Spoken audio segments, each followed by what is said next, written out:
Welcome students 11th standard ஸ்டூடெண்ட்ஸ்க்கான public examination 2025 start ஆக பார்த்தீங்கன்னா இன்னும் 13 டேஸ் தான் இருக்குது. இந்த 13 டேஸை நல்லா பயன்படுத்தி ஒரு நல்ல மார்க்ஸ் ஸ்கோர் பண்ணுற அளவு ஹார்ட் ஒர்க் போட்டு படிச்சிங்கனாலே உங்களுக்கான பெஸ்ட்டு ரிசல்ட் பார்த்தீங்கன்னா உங்களுக்கு கிடைக்கும். அதனால் டைம் வேஸ்ட் பண்ணாமல் நல்லா படிங்க. 11th எக்ஸாம் தானே, நம்ம 12th பார்த்துக்கலாம், 11th வந்து நம்ம ஜஸ்ட்டு பாஸ் ஆனால் போதும் அந்த நினைப்பே வேணாம். ஏன்னா 11th எக்ஸாம்லேயும் நல்ல மார்க்ஸ் ஸ்கோர் பண்ணுற அளவு நல்லா படிங்க. கொஷின் பேப்பர் பார்த்தீங்கன்னா இம்பார்ட்டன்ட் கொஷின்ஸ் நம்ம கொடுப்போம், அந்த கொஷின்ஸ்லாம் தெளிவாக படிச்சுக்கோங்க. அப்படி படித்தாலே பார்த்தீங்கன்னா நீங்கள் ஒரு நல்ல மார்க்ஸ் ஸ்கோர் பண்ணலாம். இந்த வீடியோவில் பார்த்தீங்கன்னா ப்ரீவியஸ் இயர் தமிழ் எக்ஸாமில் கேட்ட ஒரிஜினல் கொஷின் பேப்பரை பார்க்கலாம். ஏன்னா ப்ரீவியஸ் இயரில் கேட்ட கொஷின் பேப்பர்லேருந்து கொஷின்ஸ் நிறைய வர வாய்ப்பு இருக்குது. நான் இந்த கொஷின் பேப்பரில் எந்தெந்த கொஷின்லாம் இம்பார்ட்டன்ட் சொல்கிறேன், ப்ளஸ் நம்ம தமிழ் எக்ஸாமை எப்படி நம்ம அணுகணும், எந்தெந்த பாட்டெலாம் படிக்கணும், எதெல்லாம் முக்கியமானதாக படிக்கணும் அப்படின்னு சொல்கிறேன். அதையும் நீங்கள் கேட்டுக்கோங்க. வீடியோ ஸ்கிப் பண்ணாமல் ஃபுல்லாக பாருங்கள். தொடர்ந்து நம்ம சேனலுக்கு சப்போர்ட் பண்ணுங்கள் ஸ்டூடெண்ட்ஸ். மறக்காமல் சேனலை சப்ஸ்கிரைப் பண்ணி வச்சுக்கோங்க. இந்த வீடியோக்கு லைக் போடுங்க. உங்களோட ஒவ்வொரு லைக்குமே பார்த்தீங்கன்னா எனக்கு மோட்டிவேட்டாக இருக்கும். நம்ம சேனலில் வந்து தொடர்ந்து important questions 10th 11th 12th ஸ்டாண்டர்டுக்கான important questions, public exam question paper, answer keys and கவர்மெண்ட்டோட update, official update, grace mark எல்லாமே கிடைக்கும். மறக்காமல் நம்ம சேனலை சப்ஸ்கிரைப் பண்ணி வச்சுக்கோங்க. ஃபஸ்ட்டு பார்த்தீங்கன்னா 1 மார்க்ஸ் பொறுத்த வரைக்கும் எந்தெந்த பகுதியிலேருந்து படிக்க வேணும்னா, பார்த்தீங்கன்னா செய்யுளில் நூல் குறிப்பு படிங்க. அந்த நுழைவு 3 இருக்கும், ப்ளஸ் நூல் வெளி அந்த ஆசிரியர் குறிப்பு கொடுத்துருப்பாங்க. நெக்ஸ்ட்டு பார்த்தீங்கன்னா புக் பேக்கில் இருக்க 1 மார்க்ஸை ஃபஸ்ட்டு தெளிவாக படித்து முடிக்கணும். நெக்ஸ்ட்டு உரைநடை பகுதியில் இருக்க ஒரு முக்கியமான வினாக்கள், அதுலேயும் ஆசிரியர் குறிப்பு இருக்கும், அதை படிச்சுக்கோங்க. அதுமாதிரி பார்த்தீங்கன்னா துணை பாடத்தில் இருக்க ஆசிரியர் குறிப்பு, செய்யுள் மட்டும் இல்லை, அங்கே எல்லாத்துலேயும் இருக்க ஆசிரியர் குறிப்பு படிச்சுக்கோங்க. செய்யுள், உரைநடை, துணை பாடம் 3த்துலேயும் இருக்க ஆசிரியர் குறிப்பு, ப்ளஸ் கலைச்சொல் அறிவோம், புணர்ச்சி விதி தருக, பகுபத உறுப்பு இலக்கணம், இலக்கண குறிப்பு, அந்த மாதிரி கொஷின்ஸ்லாம் பார்த்துக்கிட்டிங்கனாலே 1 மார்க்ஸ் ஈஸியாக நீங்கள் அட்டன் பண்ணிடலாம். நெக்ஸ்ட்டு 2 மார்க்ஸ் பொறுத்த வரைக்கும் 15th கொஷின், வளரும் காவில் முகில் தொகை ஏறும், பொன் மாடம் எங்கும் அகிர் புகை நாரும், அடிக்கோடிட்ட தொடர் குறிப்பிடுவது என்ன?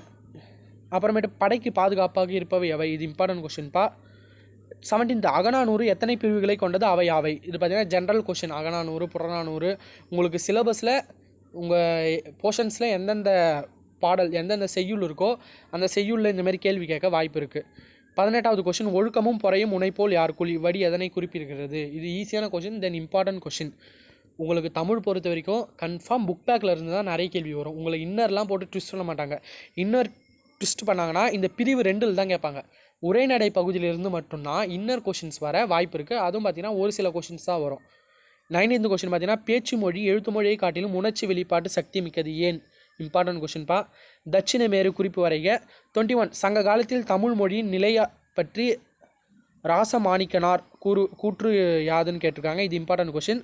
பிரிவு 3ல் பொறுத்த வரைக்கும் பார்த்தீங்கன்னா 7 கொஷினுக்கு விடை தரணும். இந்த பகுதி ஈஸியாக இருக்கும். மொழிக்கு இறுதியில் வரும் எழுத்துக்கள் எத்தனை, அவை அவை கேட்டிருக்காங்க. பகுபத உறுப்பு இலக்கணம் ஏதேனும் ஒன்றன்னு கேட்டிருக்காங்க. ஈன்ற, முளைத்த, புணர்ச்சி விதி தருக, அரும்பொருள், மணிக்குளம். 25வது பார்த்தீங்கன்னா மரபு பிழைகளை நீக்கி எழுதுக. குயில் கத்த நாய் ஊளையிட்டது, சோறு சாப்பிட்டு நீர் பருகினால். அப்புறம் மயங்கொலி சொற்களை ஒரே தொடரில் அமைத்து எழுதுக. குறை குறை, இது ரெண்டுத்தையும் ஒரே தொடரில் அமைத்து எழுத சொல்கிறாங்க. 27 பார்த்தீங்கன்னா வல்லின மெய்களை இட்டும் நீக்கும் எழுதுக. இது உங்கள் புக் பேக்கில் இருக்கிறதே பார்த்துக்கோங்க. 28வது திருத்த குறியீடுகளின் வகைகளை கூறுக. Important question. 29 பார்த்தீங்கன்னா கலவை தொடராக மாற்றுக. 30வது கொஷின் பார்த்தீங்கன்னா சொல்லை பிரித்தும் சேர்த்தும் தொடர் அமைக்க. வைகை அல்லது நஞ்சிருக்கும், இதை பார்த்தீங்கன்னா பிரித்தும் சேர்த்தும் வந்து தொடர் அமைக்கணும். வைகைனா வை கைன்னு நீங்கள் பிரிச்சுக்கலாம். இன்னொன்று பார்த்தீங்கன்னா வைகை அப்படின்னு இது பண்ணிக்கலாம். நஞ்சு இருக்கும்னா நஞ்சு இருக்கும், அப்புறம் நஞ்சு இருக்கும்னு நீங்கள் பிரிச்சுக்கலாம். இப்போ பார்த்தீங்கன்னா துணியில் வந்து நூல் நஞ்சு இருக்கும் பார்த்தீங்களா, அது துணியில் அந்தமாரி சொல்லலாம். அப்படின்னா நஞ்சு இருக்கும்னா ஒரு உணவில் பார்த்தீங்கன்னா ஏன்னா நஞ்சு கலந்து வச்சுருப்பாங்க, விஷம் கலந்து வச்சுருப்பாங்க, அந்தமாரி நீங்கள் பதில் அளிக்கலாம். எல்லாமே புக் பேக் கொஷின்ஸ் தான்.